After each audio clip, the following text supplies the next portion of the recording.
Hi అండి, CM కిచెన్కి స్వాగతం. ఈరోజు నేను చేయబోయే రెసిపీ సారికంద ఫ్రై అండి. చాలా బాగుంటుంది. చేస్తే మీకే తెలుస్తుంది, తింటే మీ వాళ్ళందరికీ తెలుస్తుంది. అలాగే ఎలా చేయాలో మనం చూద్దాం. ముందుగా సారికంద దుంపల్ని తీసుకొని చిన్న ముక్కలుగా కట్ చేసి పెట్టుకోవాలి. తర్వాత స్టవ్ పై కళాయి పెట్టుకొని ఆయిల్ వేసుకొని ఆవాలు, జీలకర్ర, శనగపప్పు, మినప్పప్పు, పెద్ద సైజులో ఒక ఉల్లిపాయ, అలాగే ఎండుమిర్చి, పచ్చిమిర్చి, వెల్లుల్లి, కరివేపాకు అన్నీ వేసుకొని పోపు బాగా ఫ్రై అయిన తర్వాత సారికంద ముక్కలను వేసుకోవాలి. సారికందను వేసుకొని బాగా కలుపుకొని చిటికెడు పసుపు, రుచికి సరిపడంత ఉప్పును వేసుకొని గ్యాస్ సిమ్లో పెట్టుకోవాలండి. ఫ్రై అంతా సిమ్లోనే అవ్వాలి.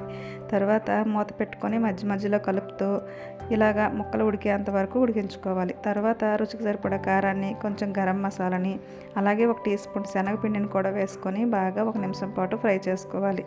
లాస్ట్లో కొత్తిమీర వేసుకుని గార్నిష్ చేసుకుంటే సారికంద ఫ్రై రెడీ అవుతుందండి. నేను చేసే ఈ రెసిపీ మీకు నచ్చినట్టయితే లైక్ చేయండి.